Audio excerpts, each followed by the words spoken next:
त्यांच्या जागी हा माझा प्रश्न आहे या राज्याच्या राज्यकर्त्यांना, ज्याच्यामध्ये अनेक लोक जे स्वतःला सुज्ञ राजकारणी म्हणतात त्यांना हा माझा प्रश्न आहे। इथे जर एखादा सामान्य माणूस असता ज्याच्यावरती अशा प्रकारे मारहाणीची तक्रार दाखल झाली असती, जो खरंच नाडला गेलेला असता, खरंच फसला गेलेला असता, खरंच त्याच्यासमोर अडचणी असत्या, अशा माणसाला तुम्ही अटक केल्यानंतर तातडीने दवाखान्यात जाऊ दिलं असतं का?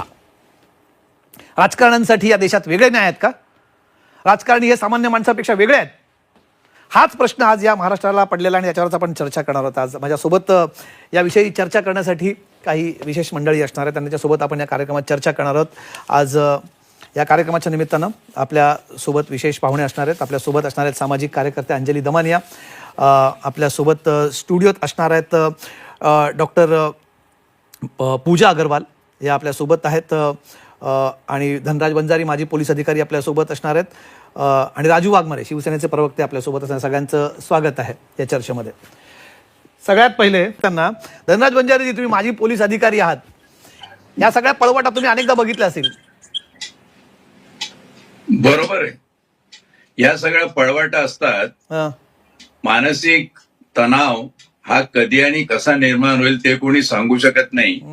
पण कमलेशजी, अगदी ओपनिंग मध्ये जे तुम्ही बोललात की तिथे रागाच्या भरामध्ये लाल बुंद होऊन त्या लोकांवर सपासप फटके मारत असताना त्यांचं बीपी वाढत नाही किंवा त्यांना हार्टचा काही प्रॉब्लेम जाणवत नाही, आणि तो पोलिसांनी अटक केल्यानंतरच जाणवतो। त्याची कायदेशीर बाजू अशी आहे की पोलिसांवर सुप्रीम कोर्टाच्या केसेसचं एक बंधन आहे।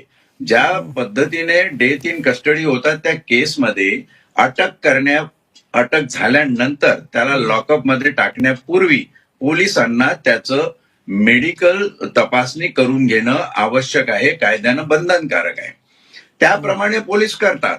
आता तिथं गेल्यानंतर त्याचं बीपी एवढं वाढलं, ते कशामुळे वाढलं त्याची कारण मीमांसा, सायकोफोबिया जर आपण विचारात घेतला तर अनेक पद्धतीने होऊ शकतो, सायकोलॉजिकली ते होऊ शकतं। पण प्रश्न असा आहे की नेमकं तिथेच कसं वाढतं, आणि वाढल्यानंतर त्यांना व्हीआयपी ट्रीटमेंट लगेच ICCU कसं सर्वसाधारण जनतेला आपण करतो का? आणि म्हणून आजचा जो प्रश्न तुम्ही उपस्थित केलाय तो असा आहे की राजकीय पाठबळ असल्यामुळे हे सगळी यंत्रणा अशी वागते आणि त्यांना हवं ते सवलती मिळतात।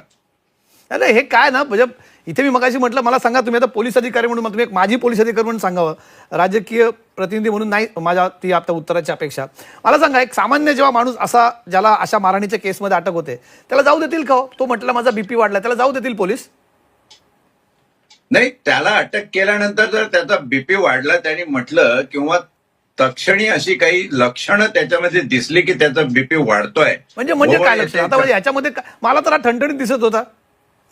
नाही, हा ठणठणीत दिसत होता, पण जर एखाद्या अटक झालेल्या आरोपीने तक्रार केली की माझ्या प्रकृतीचं मला काही बरं वाटत नाहीये, मला हॉस्पिटलमध्ये न्या, तर पोलिसांना तेही बंधन आहे की त्याला नेलं पाहिजे। तशी डायरीमध्ये नोंद करून घेणं हेही अत्यावश्यक आहे। पण असं होतं ना, म्हणजे बंजारी साहेब, असं होतं ना किंवा राजकीय आरोपी जेव्हा आहे, तर राजकीय आरोपीसाठी आपण म्हणतो ना की some people are more equal than equals. तर राजकीय आरोपी असेल तर त्याला ते वेगळंच अभय असतं। आता याचं स्पष्ट उत्तर जर द्यायचं झालं, तुमचा प्रश्न इतका खोचक आहे कमलेशजी की मला सांगा, पोलीस यंत्रणा या देशामध्ये संविधानिक दृष्ट्या स्वायत्त आहे का? ऑटोनॉमस आहे का? नाहीये। ज्युडिशियरीला डायरेक्ट रिस्पॉन्सिबल आहे का? नाहीये। ती सत्ताभिमुखच राहिलेली आहे। जी जनताभिमुख असली पाहिजे ती सत्ताभिमुख राहिलेली आहे। हे दुर्दैवी सत्य तुम्हाला किंवा मला नाकारून चालणार नाही, आणि म्हणून आजचा जो हा उहापोळ, हा जो प्रकार झालेला। धनराज, मला धनराज म्हणजे तुम्हाला या प्रश्न विचारायचा आहे, आता राजकीय मला याचं उत्तर हवं। हा जो गेल्या काही दिवसांमध्ये वारंवार असे प्रकार समोर येत आहेत आणि वारंवार त्याला सत्तेचा माज, सत्तेची मुजोरी म्हणून बघितलं जात आहे, ह्या घटना महाराष्ट्रात वाढतायत। नाही, त्याचं कारण असं आहे की या घटनांना एक प्रकारे राजकीय अभय आहे, एनकरेजमेंट आहे। अनेक अशा घटना आहे। वर्ध्याचं उदाहरण घ्या, जिथे डॉक्टर जे डिव्हिजनल चीफ होते त्यांना मारहाण झाली, त्यांना चपला मारून पोलीस स्टेशनला घेऊन जाईल अशी धमकी देण्यात आली। एक बीजेपीचे आमदार जे अमरावती भागातले आहेत त्यांनी सांगितलं की पोलीस हे सरकारचे कुत्रे आहेत. आता त्या आमदारांचा भाऊ सुद्धा डीवायएसपी आहे, तुमच्या माहितीसाठी सांगतो, नाव मी घेत नाही. पण अशा प्रकारची भाषा किंवा पोलिसांची थोबाडं काळी झाली अशा प्रकारची भाषा जर चांगल्या चांगल्या नेत्यांकडून आणि मंत्र्यांकडून विधानसभेच्या पटलावर वापरली जात असेल तर पोलिसांबद्दल तुम्हाला कायद्याबद्दल अनादर आहे. आणि हे याचं स्पष्ट द्योतक आहे की आम्ही संविधानिक, आता जसं डॉक्टर मयूर म्हणाले की त्यांचा तपास झाला पाहिजे, खरंच त्याला तसा आजार आहे का, त्याचे कॉल रेकॉर्ड चेक करा, कुठल्या पोलीस प्रमुखाला कुठल्या राजकीय नेत्याचा फोन आला, कुठल्या मेडिकलच्या डायरेक्टरला कुठल्या राजकीय नेत्याचा फोन आला, हे सगळं तपासलं गेलं पाहिजे. थोडक्यात हे द्योतक या गोष्टीचं आहे कमलेशजी की संविधानामध्ये असलेल्या लोकशाही मूल्यांवरचा आमचा विश्वास उडालेला आहे. फक्त संविधान शपथ घेण्यापुरतं राहिलेलं आहे. त्या प्रक्रियेनुसार इथं गोष्टी घडल्या पाहिजे, त्या होत नाही. हे यातच द्योतक आहे की राजकीय पक्ष जे आहे आणि त्यातल्या त्यात जे सत्तेत आहे ते एवढे उन्मादी झालेले आहेत आणि त्यांना माहित आहे की आमचं इथे काही होऊ शकत नाही. एक सोपं उदाहरण घ्या, महाराष्ट्रातलं जगभर चर्चा होते त्याची की अजित पवारांच्या एवढा दुर्दैवी अपघाताचा FIR महाराष्ट्रात होत नाही आणि FIR करणारा हा जाणता राजा शरद पवारांचा पुतण्या रोहित आहे, तरी होत नाही आणि तो कर्नाटकात करावा लागतो. केवढी तुम्ही यंत्रणा वेठीस धरली व खरंच तुमचा संविधानाच्या लोकशाही मूल्यांवर विश्वास राहिलेला आहे का? तर उत्तर आहे अजिबात नाही. आणि हे जे घडतंय आणि ज्या पद्धतीनं आज आपण इथं चर्चा करायला बसलेलो आहे हे याच कारणामुळे करतंय की पोलीस हे तुम्हाला स्वतःचे मक्तेदार वाटतात की ह्याना आपण पाहिजे तसं वागवावं. पोरशे केस घ्या, कित्येक केसेस सांगतो मी तुम्हाला की ज्याच्यामध्ये पोलिसांची त्रेधा तिरपट या राजकारण्यांनी करून टाकलेली आहे. आणि जे राजकीय नेतृत्व, जे पोलिसांचं उच्चतम नेतृत्व म्हणजे दोन्ही राजकीय आणि पोलीस यांचं जे उच्चतम नेतृत्व आहे राज्यामधलं ते आहे गृहमंत्री. गृहमंत्री महोदय, तुम्ही या गोष्टीचा विचार करा की जेव्हा अशा गोष्टी होतात आणि खूप मोठ्या प्रमाणावर डॉक्टर मंडळी, आमच्यासारखे निवृत्त अधिकारी, सगळ्या समाजामध्ये ह्यू अँड क्रायची पोझिशन निर्माण होते, त्याची जबाबदारी कधी घेणार आहात? कधीतरी कोणी याला जबाबदारीने बघणार आहे काय काय चाललंय या राज्यामध्ये? थांबण्यासाठी या राजकीय नेत्यांना मिळणाऱ्या VIP ट्रीटमेंटच्या विरोधात काय करता येईल? याच्यामध्ये एक तर न्यायालयाने सक्रिय होण्याची गरज आहे. प्रथमतः याचे दोन प्रकार असू शकतात, दोन प्रकारे आपण हे कंट्रोल करू शकतो. न्यायालयाने सक्रिय होण्याची गरज आहे. जसं आजचं जे न्यायालयाचं वक्तव्य आहे की व्हिडिओ कॉन्फरन्स हे नाकारलेली आहे त्यांना आणि प्रत्यक्ष हजर राहायला सांगितलं.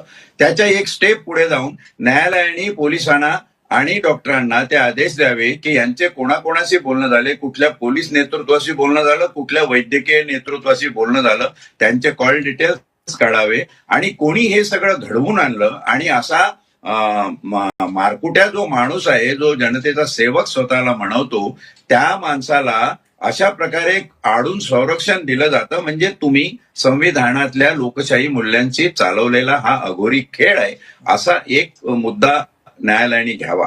आणि जर कायमस्वरूपी याच्यावर सोल्युशन काढायचं असेल तर अनेक केसेसमध्ये असे प्रकार पुढे आलेले आहेत. तुम्ही जे लिस्ट वाचून दाखवली, मला जर सांगितलं तर अगदी शिवाजीराव निलंगेकरांना समज सर्व केल्या एअरपोर्टवरूनच हॉस्पिटलमध्ये त्यांना पाठवण्यात आलं. हॉस्पिटलमध्ये मला कळ यायला लागली, ती कळ येते. तुम्ही त्या पद्धतीनं फार हेही वापरलेलं आहे की एक कोटेशन वापरलेलं आहे तुमच्या ह्याच्यामध्ये, ग्राफिक्सवर बघतोय.